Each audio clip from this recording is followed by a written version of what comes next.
నువ్వేం మాట్లాడుతున్నావే? నేను లోలి ఎత్తున్నా? చిన్నమ్మ అయినావా? నా చెల్లెని బాధ పెట్టి అడుగుతున్నా అంటే నేను లోలి ఎత్తున్నా అంటారు అంటే అరగదా? నా చెల్లెని కదా. అరే ఇప్పటిదాకా నా చెల్లెని కాళ్ళు పట్టుకుంటే ఇడిచిపెడతా అనుకున్నా, ఇప్పుడు నా కాలు పట్టుకున్నాక ఇడిచిపెట్టేది లేదు.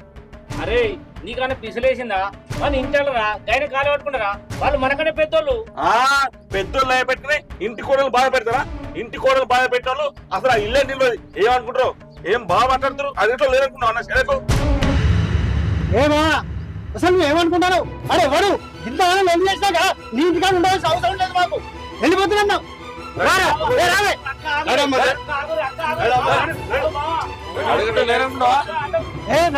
వాళ్ళతో మనకేదైనా ముచ్చరా? ఏ బావా నువ్వు ఆగు. వాడు తాగేదో మాట్లాడింటే నువ్వు పట్టించుకోవని దానే పెడతా. వాడు తాగి మాట్లాడితే చిన్న లేదు పెద్ద లేదా వారంతా వాడు బతికేస్తారా? నేను అప్పటి నుంచి ఒప్పుకోడుతున్నా, ఎన్ని మాటలు మాట్లాడుతుండు.